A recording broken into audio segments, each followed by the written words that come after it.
San Philips या फिलिपुस एक Greek नाम है जिसका अर्थ है घोड़ों का प्रेमी। सैन फिलिप भी गलील के एक छोटे गांव का निवासी था जहां के पतरस और एंड्रूज हुआ करते थे, जो कि मुकद्दस यूहन्ना की इंजील उसके पहले अध्याय की 44 आयत 12वें अध्याय की 21 में मिलता है।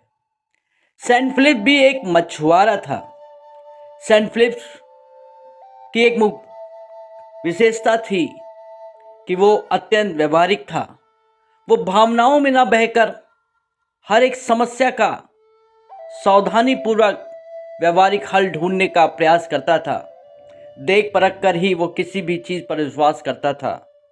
ये भी यूहन्ना और एंड्रूस की तरह यूहन्ना बपतिस्मा देने वाले का शिष्य हुआ करता था, जो कि हमें मुकद्दस मत्ती की इंजील उसका 10वां अध्याय उसकी 2 से 4 आयत में, मुकद्दस मरकुस की इंजील उसका 3रा अध्याय उसकी 7 से 19 आयत में, मुकद्दस लूका की इंजील का 6 12 से 16 आयत में तथा पेतों के काम पहले अध्याय की 13वीं आयत में शिष्यों की सूची में शामिल था।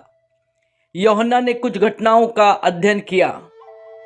मुकद्दस यूहन्ना की इंजील उसका पहला अध्याय उसकी 43 आयत में लिखा है, दूसरे दिन यीशु ने गलील को जाने का निश्चय किया और फिलिपुस को पाकर उससे कहा, मेरे पीछे हो ले। मुकद्दस यूहन्ना की इंजील उसका पहला अध्याय 45 से 46 में फिलिपुस ने नथानियल से कहा, जिसके विषय में मूसा भविष्यवक्ता और नबियों ने लिखा है, वो हमें मिल गया है, यूसुफ का पुत्र यीशु नासरी। इस पर नथानियल ने कहा, भला नसरत में कोई उत्तम वस्तु मिल सकती है? फिलिपुस ने उससे कहा, आकर देख ले। मुकद्दस यूहन्ना की इंजील उसका 6 अध्याय 5 से 7 आयत में जब यीशु ने अपनी आंखें उठाकर एक विशाल भीड़ को अपने पास आते हुए देखा, तो फिलिपुस से पूछा, इनके भोजन के लिए हम कहाँ से रोटी मोल लें? वो उसे परखने के लिए ये कह रहा था, क्योंकि वो जानता था कि वो क्या करने को था। फिलिपुस ने उत्तर दिया, 200 दिनार की भी रोटियां इनके लिए पर्याप्त ना होंगी कि प्रत्येक को थोड़ी थोड़ी मिले। मुकद्दस यूहन्ना की इंजील उसका 12वां अध्याय उसकी 20 से 22 आयत में लिखा है, जो लोग पर्व में आराधना करने जा रहे थे उनमें से कुछ यूनानी थे। ये फिलिपुस के पास, जो गलील के बैतसैदा का था, आकर उससे पूछने लगे, महोदय, हम यीशु से भेंट करना चाहते हैं। फिलिपुस ने अंद्रियास से कहा। तब अंद्रियास और फिलिपुस ने जाकर यीशु को बताया। मुकद्दस यूहन्ना की इंजील उसका 14वां अध्याय 8 से 11 में लिखा है, फिलिपुस ने उससे कहा, हे प्रभु, हमको दिखा दे और यही हमारे लिए पर्याप्त है। यीशु ने उससे कहा, फिलिपुस, मैं इतने समय से तुम्हारे साथ हूं, फिर भी तू मुझे नहीं जानता। जिसने मुझे देखा है उसने पिता को देखा है। तू कैसे कहता है, हमको पिता दिखा दे? क्या तू विश्वास नहीं करता कि मैं पिता हूं और पिता मुझ में? जो वचन मैं तुमसे कहता हूं वो अपनी ओर से नहीं कहता, परंतु पिता जो मुझ में रहता है वही अपने कार्य करता है।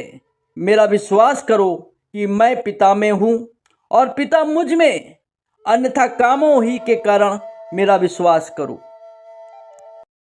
फिलिप्स के संबंध में इतिहासकार ये बताते हैं कि फिलिपुस अपने साथी नथानियल, जिसे बरतुल्मै भी कहा जाता था, के साथ मसीह के विषय में अध्ययन किए हुए थे।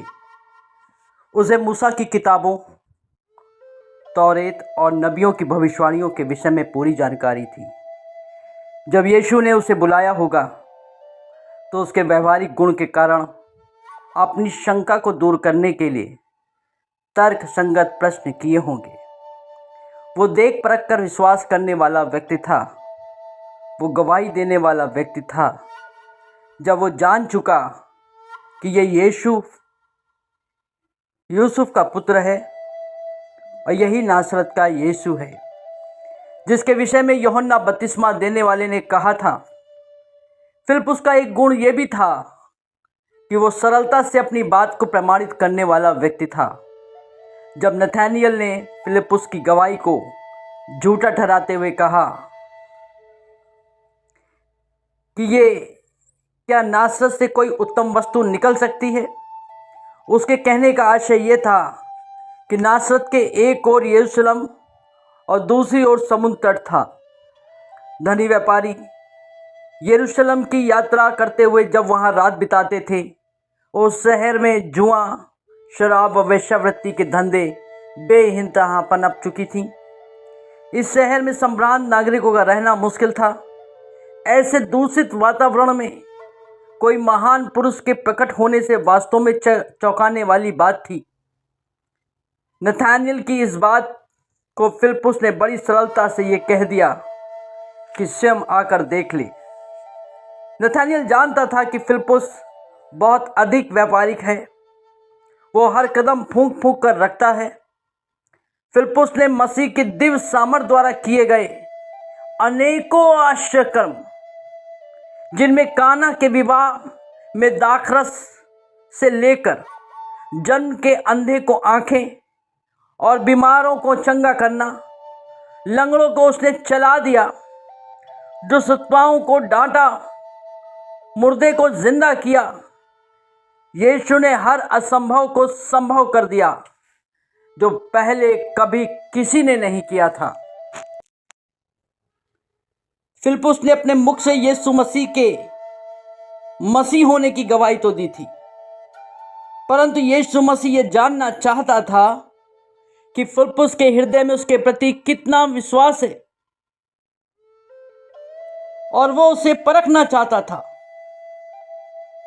कि वो ये विश्वास करता है कि नहीं कि प्रभु यीशु मसीह सर्वशक्तिमान है और उसके लिए कुछ भी असंभव नहीं।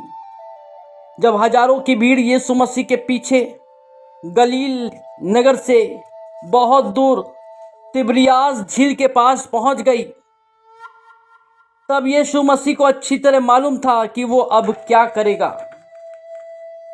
उसने फिलिप्पुस के आत्मिक विकास एवं विश्वास को परखने के लिए फिलिप्पुस से यह प्रश्न किया, इनके भोजन के लिए हमें रोटी कहाँ से मोल लें। फिलिप्पुस पर शायद झुंड के भोजन व्यवस्था की जिम्मेदारी रही होगी, क्योंकि उसने प्रभु यीशु मसीह के प्रश्न के पहले ही हिसाब लगा लिया था कि भीड़ में 5000 के लगभग तो केवल पुरुष ही हैं, स्त्रियां और बच्चों को मिलाकर शायद 25000 के समान लोग होंगे। फिलिप्पुस ने 200 दिनार मूल्य की रोटियों का जिक्र किया। हो सकता है कि भोजन पर अधिकतम व्यय के लिए उनके पास मात्र 200 दिनार हो। उन दिनों एक दिनार एक दिन की औसत मजदूरी हुआ करती थी, और एक दिनार में करीब 36 जौ की रोटियां खरीदी जा सकती थीं। ये रोटियां हथेली के बराबर होती थीं। इनकी मोटाई करीब 1.5 इंच होती थी। फिलिप्पुस ने गुणा भाग करके पहले ही हिसाब कर लिया कि 200 दिनार से लगभग 7200 जौ की रोटियां खरीदी जा सकती हैं। तो 25000 लोगों की भीड़ के लिए ये केवल 7200 रोटियां कैसे पर्याप्त हो सकती हैं? इसकी चिंता फिलिप्पुस को थी। उसने प्रभु यीशु मसीह के प्रश्न का तुरंत ही अपनी बुद्धि एवं मानवीय सीमाओं को ध्यान में रखकर अपनी आदत के अनुसार व्यवहारिक उत्तर दिया, इन लोगों के लिए 200 दिनार की रोटियां भी पर्याप्त नहीं होंगी। हर एक को थोड़ी थोड़ी रोटियां मिल जाएं। यीशु के स्वर्गारोहण के उपरांत यीशु के सभी प्रेरितों ने मसीह की गवाही का प्रचार पूरे विश्व के कोने कोने में जाकर किया, जिसके परिणाम स्वरूप आज हम और आप ईसा मसीह को जानते हैं। इसी क्रम में संत फिलिप्स अपने व्यवहारिक गुण के कारण माइनर एशिया के विभिन्न देशों में प्रचार किया, जिससे मसीहियों की संख्या बढ़ने लगी। उस समय एशियाई देशों में जादू टोना, भविष्य बताने वालों का कुप्रभाव था, जिससे तांत्रिकों की भरमार थी।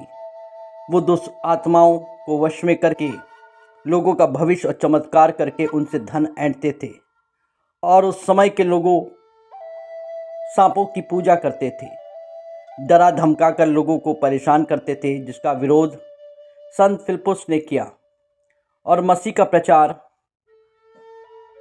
का काल प्रारंभ कर दिया। वो गलतियाँ, फगरिया और हेरापुलिस की यात्रा पर गया।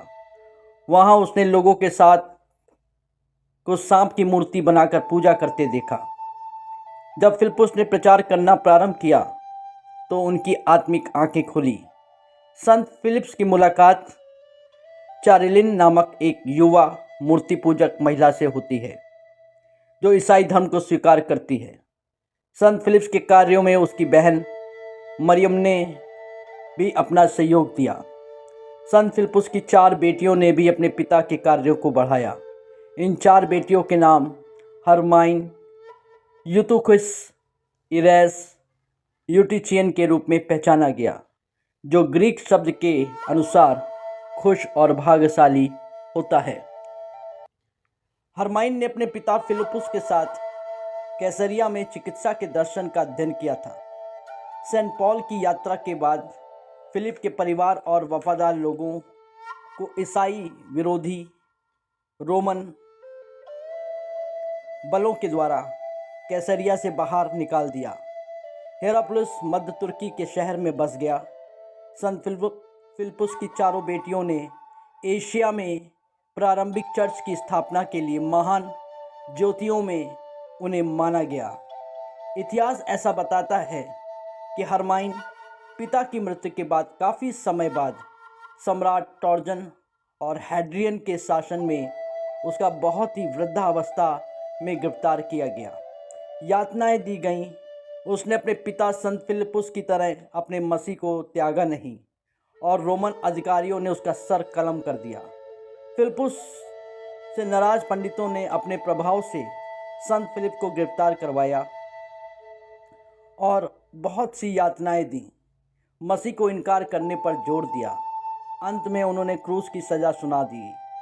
फिलिप्पुस को बहुत मारा गया, उसके कपड़े फाड़ दिए और नग्न अवस्था में उसे पैर ऊपर सर नीचे करके उल्टा क्रूस पर टांग दिया। उसकी एड़ी और जांघ को इस प्रकार भेद दिया गया जिसमें मृत्यु तक धीरे धीरे रक्त का स्राव होता रहा। मरने से पहले उसकी एक अंतिम इच्छा थी कि उसके मृतक शरीर को मलमल के कपड़े में न लपेटा जाए, क्योंकि वैसे कपड़े उसके प्रभु को लपेटा गया था, जो कि मुकद्दस लूका की इंजील उसके 23वें अध्याय की 53 आयत में देखने को मिलता है। फिलिप्पुस के मित्र नथानिएल ने उसके मृतक शरीर को क्रूस पर उतारने की अनुमति दी और उसे कब्र में गाड़ा।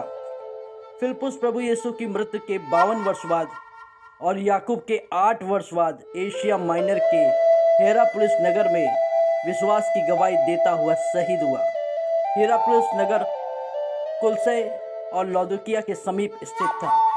इन नगरों का विवरण कुलसियों की किताब उसके 4 अध्याय की 13 आयत में आप देख सकते हैं।